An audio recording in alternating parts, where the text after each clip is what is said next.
Queridos irmãos, concluindo aqui nossa 10ª aula de Introdução ao Novo Testamento 2, nosso último bloco, a última parte dessa matéria e desse semestre, glória a Deus.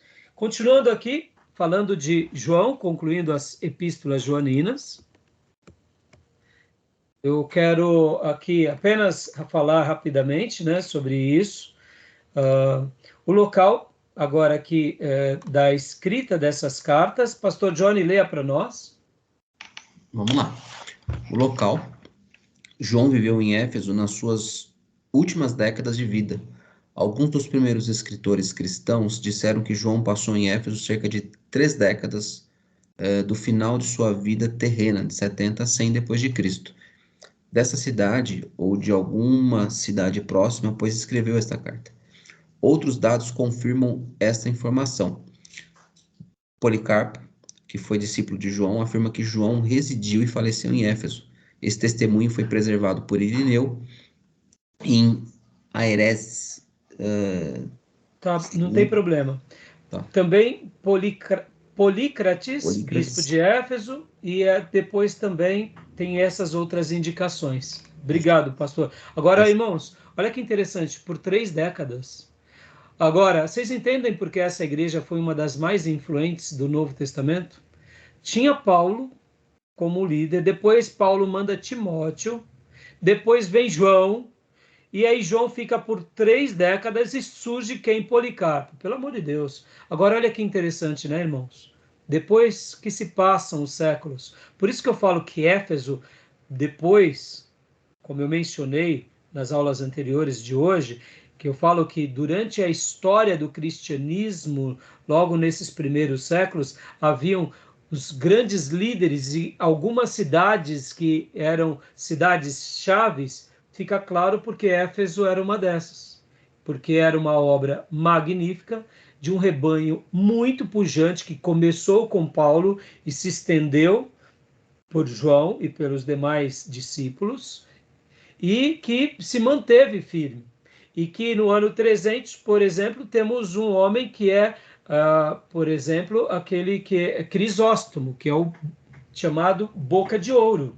Ou seja, foi uma igreja muito influente durante séculos, por isso que lá havia um dos os principais pastores dessa igreja, ou quando eles eram vivos, os que assumiam a igreja de Éfeso eram considerados como patriarcas. Por isso que era uma igreja muito forte. Agora, olha que interessante, né, irmãos? Hoje é o que? A Turquia. Hoje não temos mais igrejas, uma igreja forte.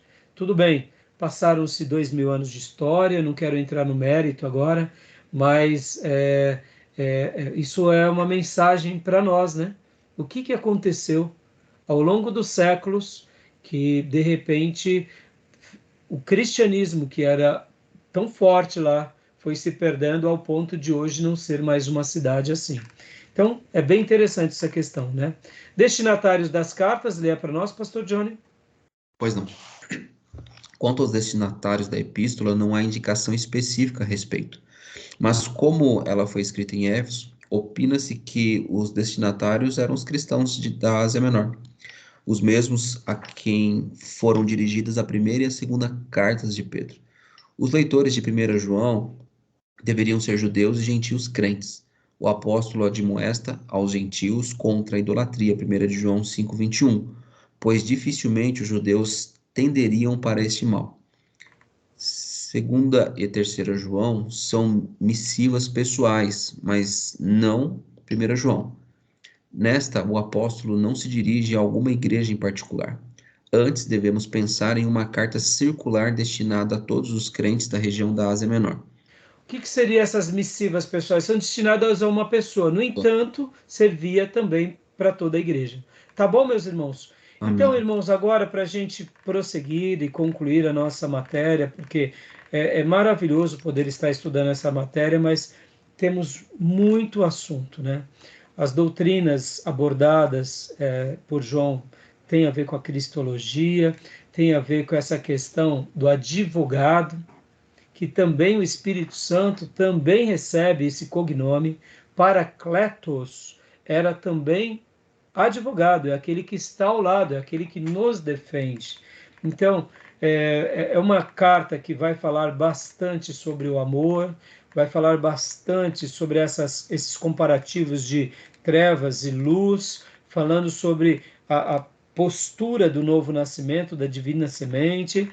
Então, nós temos essas cartas como cartas de fato de João, tá bom? Bom, e agora vamos, alguma pergunta sobre as cartas de João, algumas perguntas para a gente poder pontuar, porque, irmãos, como eu disse, é aula de introdução, não dá para a gente trabalhar em tudo. Querem fazer alguma pergunta? Não, eu não. Não? Não querem fazer nenhuma pergunta? Bom, então vamos agora entrar na carta, na Epístola de Judas. Talvez raramente eu acabo mostrando para vocês, mas alguns anos atrás, no ano de 2011, eu fiz essa obra e não tenho mais exemplares hoje. Talvez você ache alguma coisa em algum sebo, quem sabe pela internet, irmãos, mas eu não tenho e eu preciso fazer novas tiragens. E é um livro que eu fiz, foi quando eu fiz uma pós-graduação na FLAM, na Unifil. Eu precisava fazer o meu trabalho de conclusão do curso, e eu estava pregando uma série de mensagens sobre a Epístola de Judas. E estava chegando perto de entregar ali o nosso TCC, eu falei, meu Deus, o que eu vou fazer? Aí eu peguei e comecei a pegar todas as minhas mensagens de Judas e falei, pelo amor de Deus, aqui já deu muito mais material. Aí eu comecei a trabalhar e de mensagens pregadas na igreja virou esse TCC. E aí eu fiz o TCC e alguns amigos da Bolsa viram meu TCC, pediram para ler, alguns pastores e amigos falaram, pastor Rai, você precisa de editar, porque isso daqui ficou maravilhoso. Eu falei, você está brincando, vocês gostaram? Eu já estava com vontade de fazer um livro, e aí foi o meu primeiro livro, né? Não fiz mais tiragens, preciso fazê-lo, mas eu até digo para vocês, eu acabei não fazendo porque eu pretendo, né, ter uma reedição. Pastor Enéas, nesse sentido, ele falava para mim e para nós, né, pintou o quadro, põe ele na parede. Não fique remendando, que senão você nunca põe ele na parede, você nunca faz a moldura. E eu concordo em parte com o pastor Enéas. Por que eu digo em partes? Porque, me comparando ao pastor Enéas, eu sou muito inferior a ele. Então, a obra dele sempre é uma obra muito melhor. E por essa razão, que eu concordo em parte, não que ele não tenha razão, mas porque ao ler novamente o meu livro, eu vi que precisava de algumas correções. Correções mais críticas. Eu sou um bom crítico sobre a leitura de outros, mas a autocrítica na minha própria escrita é muito fraca, e eu confesso, irmãos. Então, eu pretendo fazer e lançar em PDF, mas é um estudo na Epístola de Judas. Eu tive uma percepção. Qual foi a minha tese nesse livro? A carta de Judas, ela tem 25 versículos. Quem foi Judas? Foi meio-irmão de Jesus. Ele escreve essa carta para solucionar um problema. Na realidade, ele estava querendo falar sobre a salvação comum, mas ele se sente impelido pelo Espírito Santo para falar sobre as doutrinas, para que eles batalhassem pela fé, uma vez dada aos santos. E aqui fé ele está falando como corpo doutrinário. E olha que interessante. Nessa minha obra, fica aqui a dica para vocês lerem. Eu posso passar o PDF para vocês, né? Como eu disse, eu queria lançar. Eu poderia até lançar igualzinho, irmãos. Depois, quem sabe vocês podem até me ajudar nessa sugestão. Lançar igualzinho em PDF no Kindle, né? Da Amazon ou outras coisas. Eu poderia fazer isso. Eu cheguei até a fazer, mas eu confesso, irmãos, que eu queria fazer essas correções, sabe? Essas correções. Eu tive alguns amigos que tentaram me ajudar por que eu não fiz, irmãos? Porque, de fato, eu me concentrei tanto no pastorado e me concentrei tanto nas aulas que eu não consegui mais editar livros. No entanto, de tudo que eu prego, de tudo que eu falo, eu sempre arquivo tudo. Então, assim, modéstia à parte, de 2011 para cá eu tenho muitos acervos. Que se Deus um dia me conceder a graça, e aqui fica um pedido meu de oração para vocês, de me dar pessoas para me ajudar nisso, eu acho que eu consigo lançar um livro por mês durante alguns anos. Eu tenho bastante material. Só agora que recentemente eu venho pregando sobre os profetas. E domingo foi a minha 13ª mensagem, ou seja, já é um livro, né, irmão? 13 mensagens. Se Deus quiser, domingo que vem, prego. Eu preguei ontem, parafraseando em uma mensagem, a minha 14ª, na Igreja Presbiteriana aqui de Ferraz. Baseei a minha mensagem em nenhuma das minhas mensagens que eu tinha falado. Então, é um acréscimo a mais. E então, domingo, eu estarei pregando minha 15ª mensagem. Já, só aí já é bastante material. Mas, como eu disse, irmãos, na pena eu me considero fraco. Na oratória eu me considero razoável. Nas aulas eu me considero também um pouco mais razoável. Então, eu tenho me concentrado nessa tarefa de formar. Então, fica aqui o meu pedido de oração. Então, qual foi a minha ideia? A carta de Judas é uma carta baseada também, como nós falamos, em 2 Pedro, para questionar as heresias e principalmente para aniquilar os falsos profetas. E em 25 versículos, Judas dá uma resposta àquela igreja.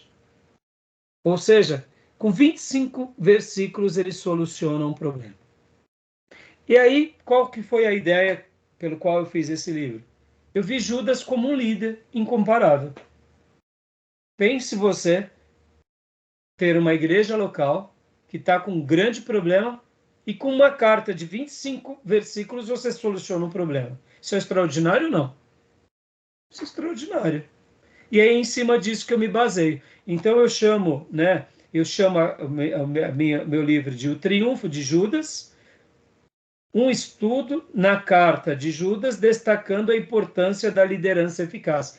Ele foi eficaz, ele resolveu um problema. E é uma das cartas que mais ela está escondida na Bíblia, não pelo tamanho, mas porque é uma carta que é uma fúria de Satanás, pelo qual o diabo não quer que tenhamos acesso a ela. Porque Judas, ao ter a percepção dos falsos mestres, ele vai para cima dos dissimuladores. Quem são os dissimuladores, irmãos? O que é um dissimulador? Vamos lá. Esconde aquilo que é na essência, né? Ele tem uma roupagem aparente, mas na sua essência ele não é. E, irmãos, o falso mestre, o falso profeta, ele é um exímio dissimulador. E aí, essa talvez seja a maior ardileza de Satanás contra o seu povo e contra as igrejas ao longo dos séculos. Ao ler a epístola de Judas, nós temos uma percepção que o falso profeta, o falso mestre, que é dissimulador, ele tem características infernais como Satanás e os demônios. E eles estão entranhados no meio da comunidade com tanta sagacidade que somente pelo Espírito Santo a gente consegue detectar isso. Então Judas, ele pelo poder do Espírito Santo, que ele é irmão de Jesus Cristo, ele escreve essa carta e soluciona um problema. Tá bom, meus irmãos? E aqui fica a dica. De orem por mim, para que eu continue fazendo as obras, reeditando esse livro, publicando e fazendo isso, porque eu acredito que ele foi muito útil para muita gente. Ah, e detalhe, quem fez o prefácio do meu livro foi o nosso querido pastor Enéas Toninho. Ai, ai, ai. Então ele escreve uma página. Aí, desculpa, irmãos, agora eu posso me alegrar aqui, que foi um presente, né? O pastor Enéas faz o prefácio para mim. Depois eu posso mostrar para vocês. Foi em 2011 que eu fiz o lançamento dessa obra, né? E ele disse: saúdo de coração o pastor Raimundo Alcântara Menezes pelo livro que acabo de ler, O Triunfo de Judas, um estudo na carta de Judas, destacando a importância da liderança eficaz. E aí ele continua dizendo, palavras dele para mim, que aqui, irmãos, aqui Eu ganhei tudo, né? Ele fez essa dedicação em 2008, quando eu estava fazendo a minha pós, ali naqueles dias. Eu lancei esse livro em 2011. Tá bom, meus irmãos? Então, depois eu passo para vocês, fica aí como uma literatura, tá bom? E, e assim, eu gosto demais da Epístola de Judas, demais, irmão. Sou suspeito de falar. O carinho, né? A minha primeira obra, né? Então, imaginem. Tá bom, irmãos? Vou ler rapidinho aqui. Ó, o autor é o próprio Judas, tá bom? Que vem, Judas é uma forma grega de Judá, ou seja, Judas e Judá é o mesmo nome. Nós chamamos o nosso filho de Judá, mas nós não chamamos nosso filho de Judas, né, irmão? Sabendo que no Novo Testamento tem vários Judas. Por quê? Porque Judas se tornou, de fato, um nome não muito bem visto por causa de Judas Iscariotes, tá bom? A data. A principal objeção a uma data mais antiga da epístola é precisamente a convocação dos dois netos de Judas à presença de Domiciliano, visto que este foi imperador em 81 e 96 depois de Cristo. Alguns têm dito que nessa época dificilmente Judas teria netos. Porém, se pensarmos que é bem provável que neste tempo Judas já deveria estar com cerca de 70 anos, o argumento perde inteiramente a sua força. Facilmente, um homem de 70 anos pode ser avô e até bisavô. Então, aqui a gente vai ter algumas questões sobre as datas, né? Outra dificuldade é saber se 2 Pedro se baseou em Judas ou se Judas se baseou em 2 Pedro. Aí a gente tem aquela discussão. Isso importa em algumas diferenças, quanto ao tempo, embora o intervalo não precise ser grande. Por isso, os estudiosos pensam que uma data entre 66 e 70 depois de Cristo, embora também seja possível uma data entre 70 e 80 depois de Cristo. Internamente, a antiguidade da epístola é confirmada pelo fato de Judas omitir qualquer menção à queda de Jerusalém, que ocorreu em 70 depois de Cristo. Determinar mais precisamente a data da epístola é impossível, tá bom? Aí os pais da igreja confirmam essa questão da epístola de Judas. Os destinatários são os leitores originários de Judas, são judeus ou gentios? E onde residiam? Sobre essa questão, também há pouca concordância entre os estudiosos. Ou seja, irmãos, nós não sabemos quem são os destinatários. Bem possível que Judas também é uma carta universal. Tá bom, meus irmãos? Então, vão questionar também a carta de Judas, porque eles acabam citando apócrifo, e aí vão falar sobre essa questão, mas é uma carta que, na minha opinião, quando ela é lida com piedade, é uma das cartas mais especiais para nós. Não é porque eu escrevi o livro, não, viu, meus irmãos? Deixa eu até fazer aqui mais um comentário rapidamente para vocês. Eu era novo convertido e eu peguei um livro que era do pastor Caio Fábio, chamado A Síndrome de Lúcifer. Eu li esse livro, não entendi nada do livro. Eu lembro como hoje, eu li o livro 2 vezes e falei, não entendi nada do livro. Eu era novo convertido.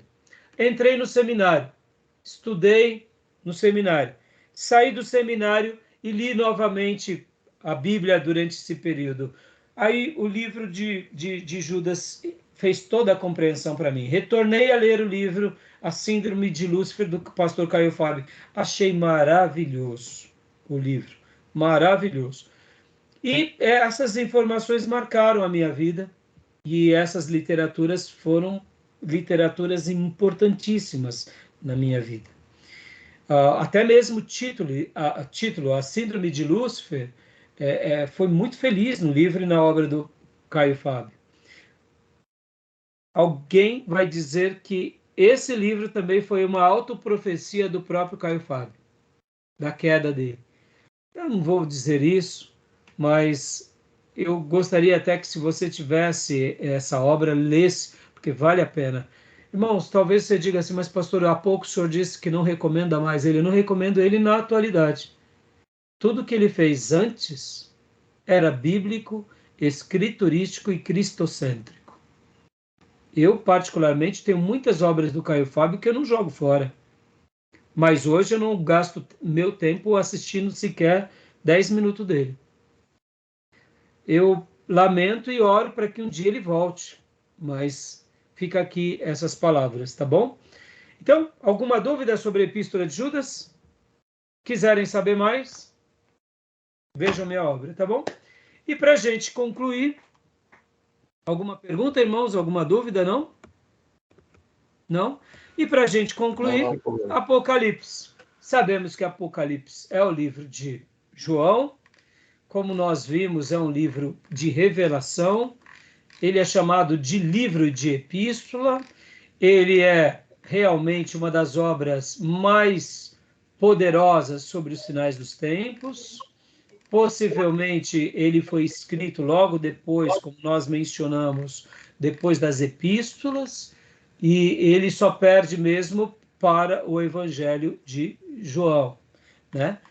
Porque o Evangelho de João foi escrito, como nós já mencionamos há pouco, logo depois do Apocalipse. Data e local, aí aqui vai ter agora algumas discussões. Nós sabemos que ele foi sentenciado por Domiciliano para ficar lá na ilha de Patmos. Então, nós acreditamos que ele escreve nessa época. Agora aqui, os destinatários são as 7 igrejas da Ásia. É bem curioso, Jesus não escreveu nenhum livro, mas agora Jesus fez um ditado dele próprio para que João escrevesse. Então, poderíamos dizer que as 7 cartas do Apocalipse são textos de Jesus, citados por Jesus, e que João aqui é o amanuense. Tá bom, meus irmãos? E essas 7 cartas do Apocalipse, ou melhor, 7 igrejas da Ásia no Apocalipse, têm uma interpretação local, ou seja, foram para aquelas cartas, mas também tem uma interpretação profética dos sinais dos tempos e também serve para todos os crentes de todos os anos. Vai ter uma leitura também com relação ao imperador romano, com relação à besta, ao número da besta. Vai ter uma questão bem típica que ele está se referindo à Babilônia, e o número da besta tinha a ver com o imperador, mas também pode ser uma profecia dos sinais dos tempos. E assim, irmãos, vou falar introdução ao Novo Testamento, do Apocalipse, é praticamente como se fosse uma brincadeira, né? Nós poderíamos ficar 3 aulas aqui discutindo sobre o Apocalipse, mas nós aqui no nosso seminário temos um material bem vasto. Nós temos uma cadeira que é escatologia, em teologia sistemática, que a gente vai estar trabalhando somente sobre isso, tá bom? Porque, olha, irmãos, o material aqui no livro já é vasto, e o material como teologia sobre finais dos tempos é mais vasto ainda. Até Lutero, o Apocalipse, ele tinha, assim, ele era lido pela igreja de uma forma assim mais metafórica. Depois de Lutero, até eu diria os grandes avivalistas, ele tinha uma consideração também parcial. Depois dos grandes avivamentos, e principalmente depois daquilo que eu chamei na primeira aula de reforma eclesiológica, que aí vem os grandes movimentos de avivamento e de reforma na igreja, e de avivamentos na história do povo recente, principalmente depois do século XX, e passando pela Primeira Grande Guerra Mundial e depois da Segunda Grande Guerra Mundial, o Apocalipse tornou-se um livro muito lido, muito estudado, principalmente pelos adventos dessas 2 grandes guerras. E aí a literatura, então, vai ser muito vasta sobre esse assunto. Tá bom, meus irmãos? Então, eu estou dando essa introdução, essa questão. Não dá para a gente pontuar totalmente, mas para a gente poder até mesmo concluir essa parte, tá? Porque eu não vou nem perder tempo, porque eu já perdi aqui, passei da hora, mas deixa eu até voltar aqui para compartilhamento. Só fazer aqui compartilhar aqui com vocês a nossa grade. Só a nossa grade, para eu poder mostrar uma coisa para vocês rapidamente. Olha só que interessante. Aqui, deixa eu achar a grade. Aqui. A nossa grade curricular, ela vai trabalhar da seguinte forma. Ó, eu concluí nossa aula aqui. Nosso curso básico é esse, que é mais para obreiros. Nós temos depois o curso médio e bacharel, que segue o mesmo padrão. No entanto, ele é dividido nos blocos. E aqui estamos, ó, a teologia sistemática, escatologia. 5, tá vendo? Nós dedicamos um semestre, ou melhor, um bloco. No caso, agora nós estamos dividindo as nossas turmas por bloco, né?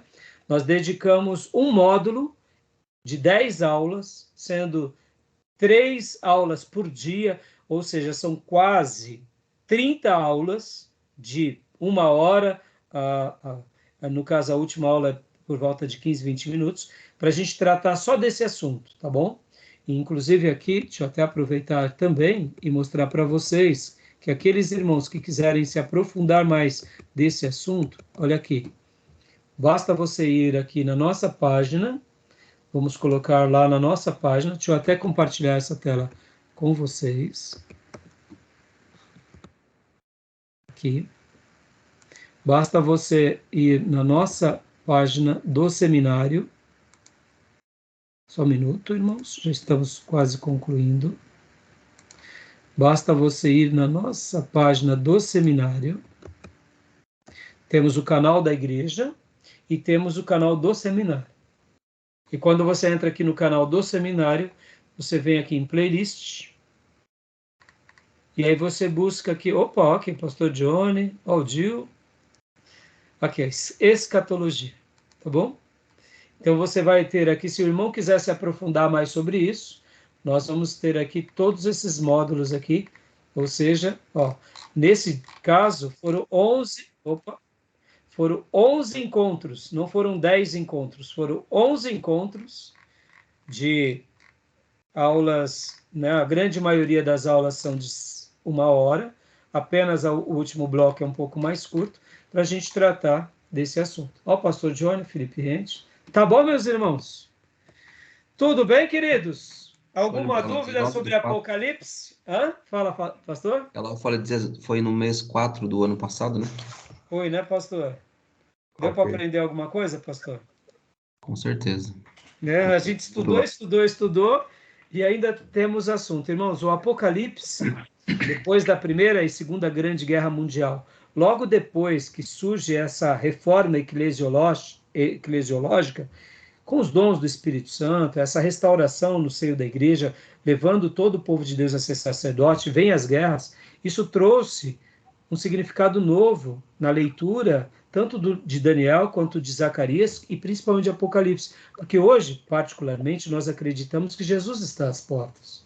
É bem possível, irmãos, que tenhamos poucos séculos pela frente, que a redenção de todas as coisas vai se dar a qualquer momento. Eu, particularmente, acredito nisso. Hoje nós temos, assim, eu diria, quase todas as coisas prontas no palco para a vinda de Jesus. Alguém já disse que a inteligência artificial pode ser o anticristo. E nada impede. Nada impede. Esses dias, um obreiro, nosso irmão Davi, ele chegou para mim e falou: pastor, o senhor já pensou sobre isso? Eu disse para ele: não, mas eu gostei da opinião. Alguém já tinha dito, na década de 90, que o anticristo seria criado em laboratório. Logo na sequência, vem essa questão do clone com a ovelha Dolly. Eu pergunto para vocês, há uma bioética dizendo que não tem clonagem humana. Você acredita nisso? Claro que não. Eu não acredito. Irmãos, o ser humano, quando se descobre algo, ele não tem limites. Dizem que durante o nazismo, os nazistas faziam pesquisas médicas das mais atrozes, se descobriram coisas assim científicas absurdas, só que foram testando a vida dos seres humanos. Então, hoje, todo esse acervo ele é trancado a 7 chaves e ninguém pode pesquisar sobre isso, porque foram descobertas criadas por um assassino, num movimento de assassinos e de cientistas assassinos. Eu concordo. Mas essa questão da clonagem, essa questão que eu também não concordo, fazer clonagem humana. Mas assim, irmãos, eu não duvido que o anticristo pode ser criado em laboratório. Eu não duvido que a inteligência artificial ganhe o seu peso. Então, eu acho que nós estamos às portas, irmãos. E aqui, irmãos? E aqui? Para a gente encerrar, Antigo Testamento 1 e 2, que já fizemos, e agora Novo Testamento 1 e 2, para a gente fechar. Eu queria ler esse texto. E antes de ler o texto, vocês têm alguma pergunta, alguma dúvida sobre o Apocalipse? Se sim, vai estudar o módulo de escatologia, que não vai dar tempo. Mas assim, carinhosamente, alguma dúvida aqui que eu possa responder em pouquíssimas palavras? Acho que não, Apocalipse. Eu vou assistir esse módulo, porque me interessa muito. Irmã, fique à vontade. Lembrando, irmãos, que os irmãos que quiserem fazer esses módulos que já estão gravados, vocês, eu quero estudar. Nós temos essa possibilidade de criar o quê? Um EAD com esse material. A cada 10 aulas assistidas, eu marco um encontro com o aluno para reprisar essas aulas assistidas, porque são aulas que nós gravamos em tempo real, como vocês. Quem assiste essas aulas são abençoados. Desculpa aqui, até abrir meu coração, irmãos. Tem hora que eu assisto as aulas, eu fico tão feliz, irmãos. Eu falo, puxa vida, que aula. Foi muito legal. A interação, as perguntas, a participação de vocês, o que eu aprendo com os nossos livros, o que Deus nos presenteia. Eu fico tão feliz, então eu sei que vão ser bênção para muita gente. E hoje eu não estou seguindo os passos do meu mestre no que se diz respeito a livros, mas estou seguindo um outro passo no que se diz respeito a gravar todas as aulas e todas as mensagens. E deixa eu dizer uma outra coisa para os irmãos. Eu tenho praticamente todas as minhas mensagens gravadas em áudios e quase todas as minhas mensagens gravadas em vídeos de 2008 para cá. Muitas mensagens eu tenho em vídeo, mas ainda não estão no YouTube, porque naquela época a gente gravava numa câmera, não foram reeditadas. Mas assim, em áudio eu tenho. Então esse canal nosso do YouTube surgiu inclusive com irmãos que falaram, pastor, posso pegar suas mensagens e colocar um fundo? Eu falei, claro. Foi com o irmão Toninho, pai de um aluno que se formou no seminário, Glenn. E eu agradeço a Deus pela iniciativa dele. E ele começou o canal do YouTube assim. Então, muitas mensagens que está lá só o áudio estão aí na internet. Então, eu não segui os passos do pastor Enéas aqui, ainda não. Eu estou esperando pela minha 3ª e 4ª idade, quem sabe um pouco mais de tempo e quem sabe um pouco mais de disciplina, ou quem sabe o start de Deus mesmo, eu creio nisso. Mas eu estou fazendo essa obra por vídeo e por áudio, né? Aqui, o material de seminário, estamos quase gravando o curso médio em teologia aqui. Isso para mim é um acervo, é uma conquista inenarrável. E eu fico assim tocado de poder estar abençoando vocês e as outras gerações que possam ser ministrados. Por isso que eu disse que dá para muitas pessoas, irmãs, fazerem as aulas. E por que eu farei elas em EAD e farei esse critério? Porque é bem simples. Muitas pessoas podem aprender, mas eu não sei qual foi a retenção das pessoas. Eu não sei se elas leram os livros, se elas se esclareceram ou se elas se enveredaram para alguma outra coisa, tá bom? Então, irmã, tenha bondade, demais irmãos que quiserem também. E eu gostaria de encerrar, irmãos. E encerrar lendo com vocês Apocalipse 22, 18 e 19. Eu acredito nisso. Eu acredito que a Igreja de Jesus está vivendo seus últimos dias e que isso daqui que seguramos nas mãos, que é o tema principal, não dessa matéria, mas de todo o nosso seminário, no curso básico e principalmente no curso médio e bacharel, é a palavra de Deus. Eu gostaria que a irmã Cleusa lesse para nós. Apocalipse 22, 18 e 19.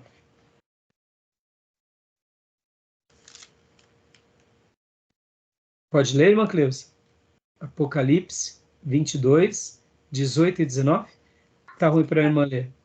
Para mim ler? É. Espera aí, pastor. É que eu estava fazendo a menina ficar quieta. Tá bom. Se quiser, pode... Não, dá para achar?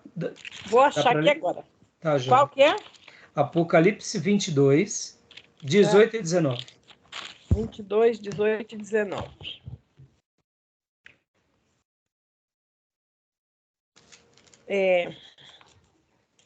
Eu, a todo aquele que ouve as palavras desta profecia, deste livro, testifico. Se alguém lhes fizer qualquer acréscimo, Deus lhe acrescentará os flagelos escritos neste livro. E se alguém tirar qualquer coisa da palavra do livro desta profecia, Deus tirará...